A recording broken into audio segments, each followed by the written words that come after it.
All right. I had to do a guilty pleasure here. I'm like kind of bulk recording these right now because I'm just in a good mood. But what's going on, guys? I hope you guys enjoyed any of the videos. Like, comment, subscribe here if you're looking and more interested to see in-depth character reviews on how to use these characters and not just clickbaity kind of stuff like that. Hopefully you guys are interested to see like how the character works and stuff like that. So this character is very specifically interesting and weird. All right, so this character, I kind of want to just showcase how they work because I think it will make it so much easier, and also I think just more fun because this character, when I started using her, is it's just too much type of fun. And I also want to mention it that if you check your events, actually, travel log, okay, travel log. So you got this, you know, as you're leveling up, really cool thing.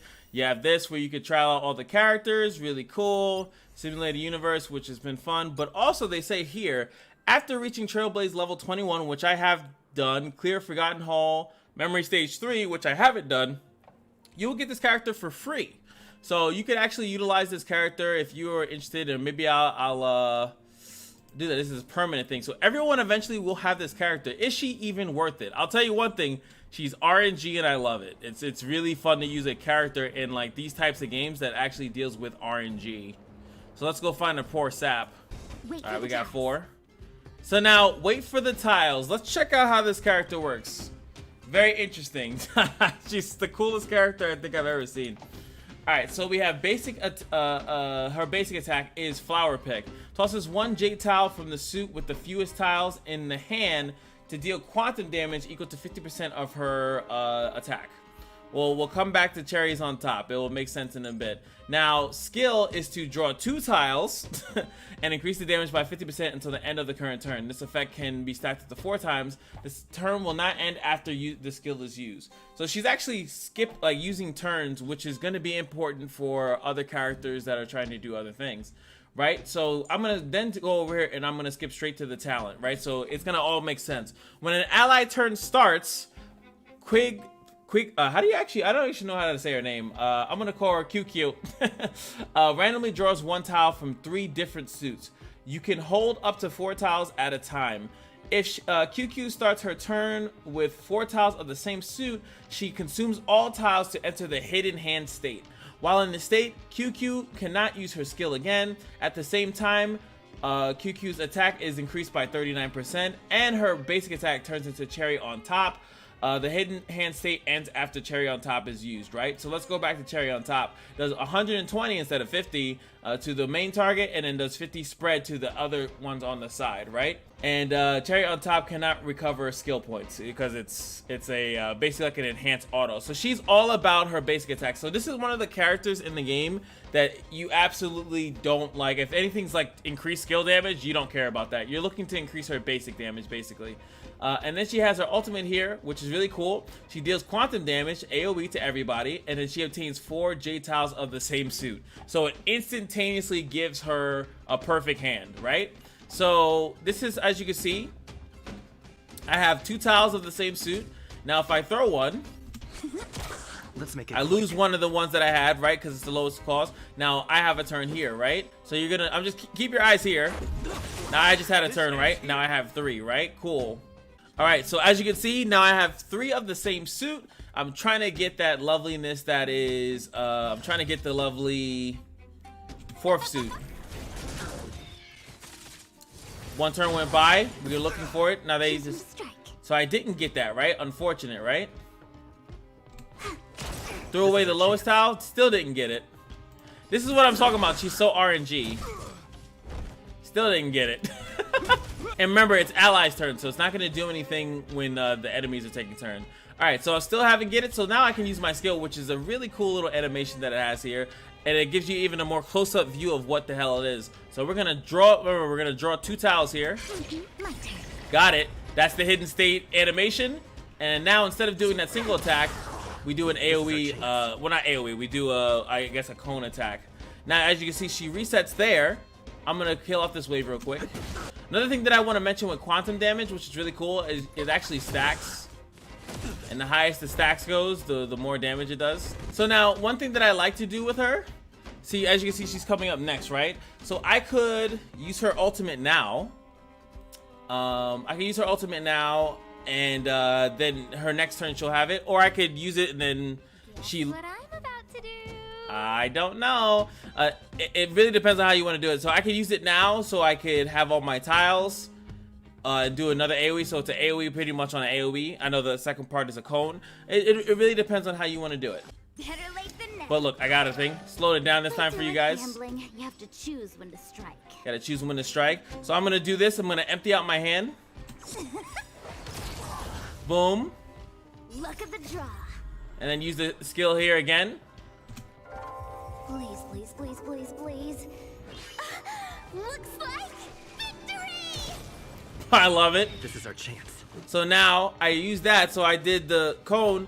Use the thing again, so now again I have use the thing again and again. So now I also have this thing again. So her next turn, I'm stumbling over where I was. So her next turn will also do that same cone, the increased damage and everything like that. So it's just so cool. And there it is, as you guys know, boom. And then we do the AoE again. I call it AoE, but I don't know, it's just easier to call it AoE. So ideally, you would want to use her like this. Wait for the tiles. You want to stack this up as much, and then you should just start going. Now, remember, every time she takes a turn, I think it said it in her thing, right? I can show that too. If you guys remember, every time she takes a turn, or when she's doing, sorry, no, that's actually in the skill itself. It's gonna sound nuts, and sometimes it's actually kind of good. Not get what you want. So I'm at 2. Now I'm at 3, 4. Hit it. Now we get increased damage for the thing, and then damage. Let's go. But now we have no skills. So this is why, and especially because she's the same color as Sealy, and I think that's what holds her back the most. Oh, I didn't want to do that. We're on a roll. And her little quotes are everything to me. So let's dig a little bit deeper. Let's look at her traces. So here's a really good one. I mean, yeah, this is deep in the hood. Speed increases by 10% for 1 turn after using an enhanced basic attack, which we already know how that works. Which she gets all of them tiles. And then this one is her standard passive. So what are we looking to increase here? Oh, just the damage the damage increase that she gets when she gets a stack, and I think that's just what improves. That is cool.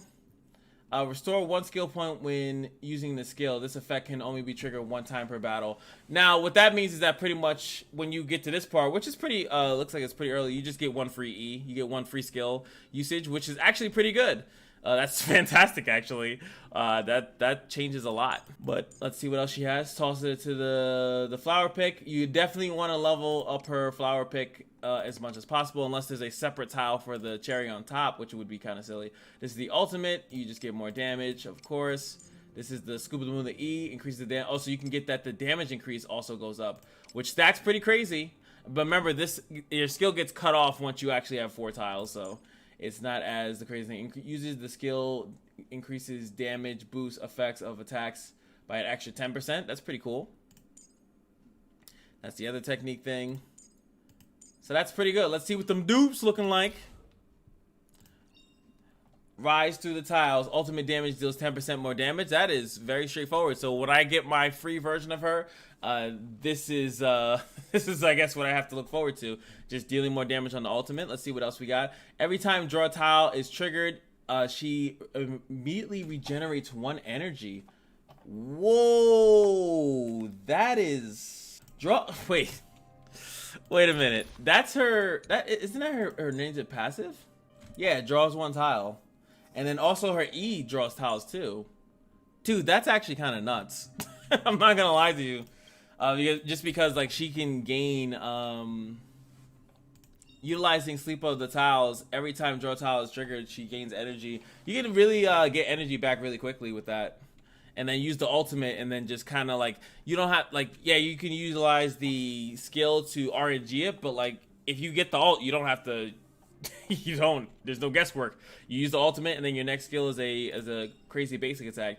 3 is the skill up things. Ultimate does more damage. This one, right until after this character's skill is used, there is a 24% fixed chance to gain autarky, which lasts until the end of the current turn. When Otaki using basic attack or enhanced basic attack immediately launches a follow attack on the same target, dealing quantum damage equal to 100% of the previous basic attack or enhanced attack. That's kind of nuts. That one makes you want to spam your skill as much as possible, because you have since you can keep doing it, so it's 24%. Like I said, fixed chance, so there's nothing that can interrupt that. You just have the chance to gain that.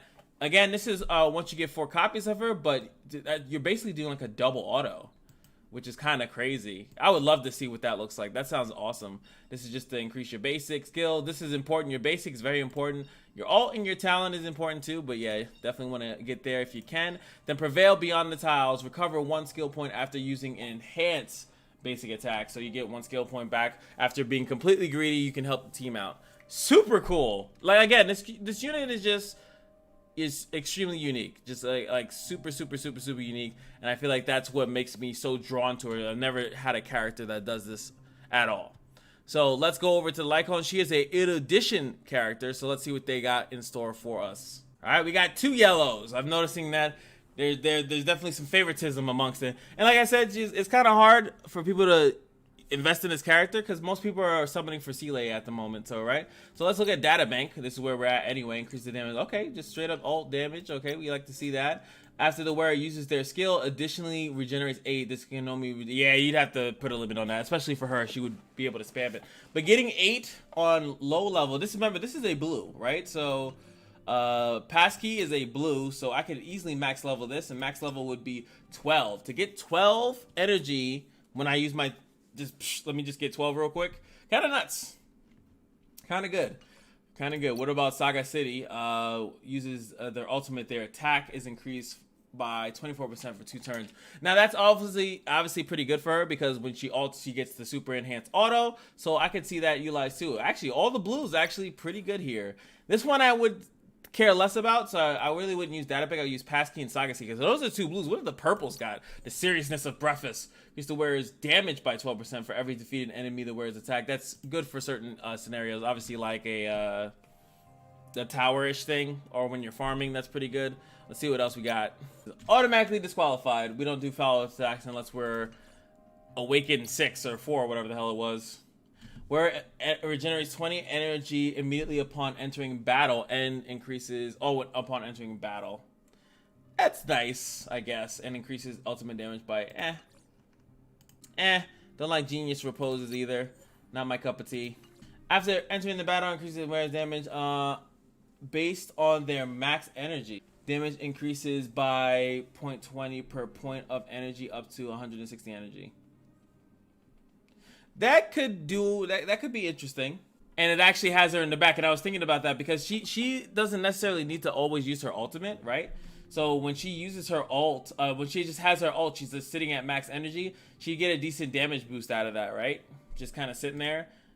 And then, of course, when it's max level, it'll be pretty good. It makes sense for her because she doesn't need to use her ult until... Usually you want to use your enhanced auto, then ultimate, and then use another enhanced auto, right? So that's a good thing there. Let's see if any of these can be utilized for either. This character I don't even think is in the game yet. Increases the wearer's crit damage, increases the wearer's skill and ultimate damage. Yeah, that's not for us. Not until we get a follow-up attack. What about the Knight on the Milky Way? For every enemy on the field, increases the wearer's attack up to 5 attack when enemy is inflicted. No, actually, nothing of that is good. I think you definitely want to go with Passkey, Saga City, and then maybe I kind of like this, getting a free ultimate right in the beginning of the fight, and then maybe today is another peaceful day. That speaks to me. Last but not least, these relics. Let's see what the relics have in store for us, if we can use any of it, to be completely honest. Celestial Differentiator. It does have a little passive. We get a little bit of crit, and then if our crit is high enough, we get damage increased on our basic attack. The skill doesn't matter, but it does boost our basic attack here for 2 pieces, so that's really good. This, that's pretty good. Quantum damage is increased, and then if I attack someone with a quantum weakness, I ignore 25% of their defense, which is insane. Probably one of the go-tos right there for the 2/4 piece. That's really it, if I'm being honest. Nothing else too crazy. I do like this, the break effect thing. I get energy back if I break, depending on what artifacts. What Lycons I have on. That could be something crazy, but nothing too crazy in my opinion on that. But again, this character is really cool. holding the ultimate until you can get that combo. Like I said, enhance auto into ultimate into enhance auto. I think it's pretty snazzy. So you could live your best life with QQ here. I think it's QINGQUE. I think that's probably how you actually say her name. I thought I'd at least give a real legitimate shot at it.